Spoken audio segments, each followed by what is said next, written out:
Assalamualaikum warahmatullahi wabarakatuh. Berjumpa lagi dengan pembelajaran IPS kelas 9. Kali ini kita akan membahas mengenai masa reformasi yang terjadi tahun 1998 sampai sekarang. Masa reformasi diawali dengan berakhirnya masa Orde Baru. Masa reformasi ditandai dengan adanya krisis ekonomi, krisis politik, krisis hukum, serta krisis kepercayaan dari masyarakat. Kronologis munculnya reformasi yang pertama adalah Mei 1998, mahasiswa mulai menggalang unjuk rasa. 12 Mei 1998, unjuk rasa mahasiswa Universitas Trisakti. 13 Mei 1998, terjadi kerusuhan massal dan penjarahan. 19 Mei 1998, mahasiswa menduduki gedung MPR DPR. 19 Mei 1998, pimpinan MPR DPR mengeluarkan pernyataan berisi anjuran agar Presiden Soeharto mengundurkan diri. Yang keenam, 20 Mei 1998, Presiden Soeharto mengundang tokoh agama dan masyarakat untuk dimintai pertimbangan. Dan yang ketujuh, 21 Mei 1998, Presiden Soeharto meletakkan jabatannya sebagai Presiden RI. Peran tokoh dan mahasiswa dalam lahirnya reformasi, yaitu dari mahasiswa Trisakti dan Semanggi, yaitu 4 mahasiswa Trisakti. Berasal dari tokoh masyarakat antara seperti adalah Amin Rais, Gus Dur, Megawati, serta Sri Sultan Hamengkubuwono. Tokoh masyarakat seperti Amin Rais, Gus Dur, Megawati, serta Hamengkubuwono ke-10.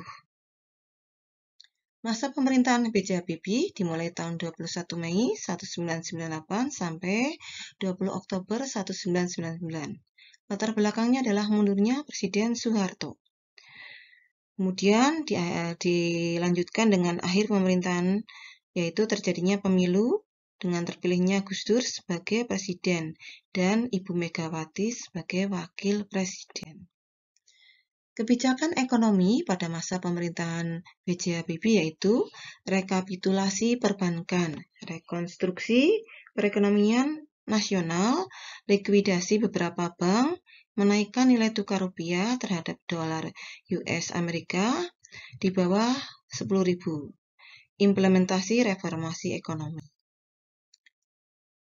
Kebijakan politik B.J. Habibie yaitu pembentukan kabinet, amnesti kepada tapol seperti Sri Bintang Pamungkas, Selena Gusmo, Mahar Pakpahan, serta Budiman Sujatmiko.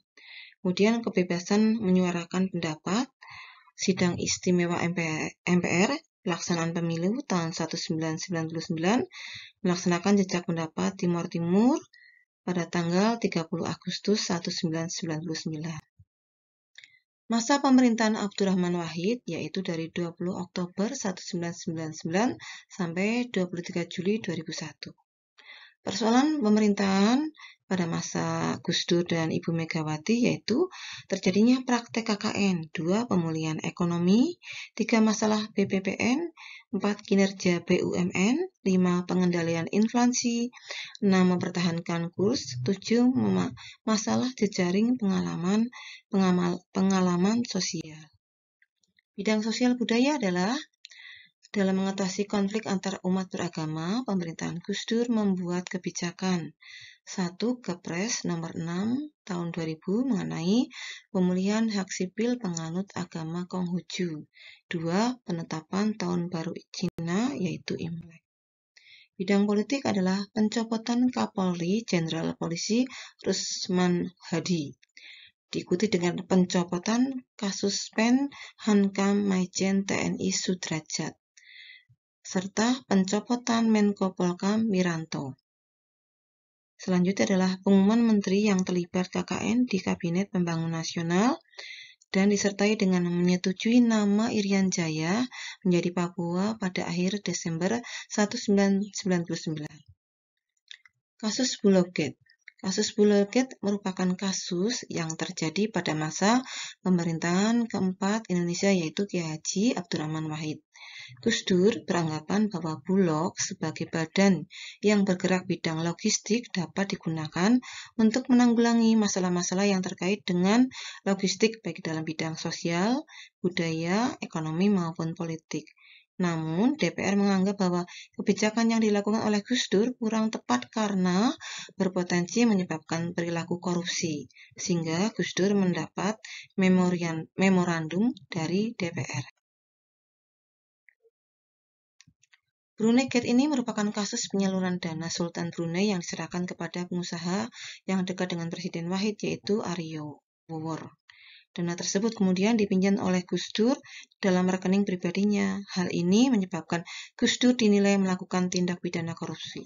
Namun Gus Dur beralasan bahwa Sultan Brunei memintanya untuk merahasiakan dana tersebut, sehingga Gus Dur pun menyimpan dana itu sendiri tanpa diketahui oleh publik. Lengsernya Gus Dur. Isi dekrit Kiai Haji Abdurrahman Wahid atau Gus Dur tersebut pada intinya adalah sebagai berikut. 1. Membekukan MPR dan DPR Republik Indonesia. 2. Mengembalikan kedaulatan ke tangan rakyat dan mengembalikan tindakan serta menyusun badan-badan yang diperlukan untuk menyelenggarakan pemilu dalam waktu 1 tahun. 3. Menyelamatkan gerakan reformasi total dari hambatan unsur-unsur Orde Baru dengan membekukan Partai Golkar sambil menunggu keputusan Mahkamah Agung. Pemerintahan Megawati Soekarno-Putri 2001-2004. Megawati Soekarno-Putri diangkat pada tanggal 2 Juli 2001 sebagai Presiden RI menggantikan presiden sebelumnya, yaitu Abdurrahman Wahid. Presiden Abdurrahman Wahid diberhentikan melalui sidang istimewa MPR karena mengeluarkan dekrit pembubaran MPR atau DPR, yaitu Partai Golkar. Masalah era kepemimpinan Ibu Megawati yaitu krisis ekonomi 1997, yaitu utang luar negeri Indonesia yang melonjak. Pendapatan Indonesia per kapitanya, kebijakan pemulihan keamanan berhasil menaikkan pendapatan Indonesia. Melonjaknya kurs dolar. Profitisasi BUMN, memperbaiki ekspor, pemberantasan korupsi melalui Badan KPK. Perhatikan surat suara pemilihan umum Presiden dan Wakil Presiden tahun 2004. Amati berapa calon yang ada. Pemerintahan SBY jilid 1 2004 sampai 2009 dan kedua 2009 serta sampai 2014. Perhatikan gambar tersebut. Kondisi kebijakan SBY JK 2004 sampai 2009 yaitu melanjutkan ekonomi masa Megawati, menekan kurs rupiah terhadap dolar, menaikkan BBM hingga 3 kali, pelaksanaan utang IMF pada Maret 2006, menganggarkan 20% dari APBN untuk sektor pendidikan, mengangkat Menteri Pertahanan dari kalangan sipil. Perhatikan surat suara yaitu pemilu pada tahun 2019. Ada berapa calon? Perhatikan. Terima kasih sudah belajar bersama mata pelajaran IPS.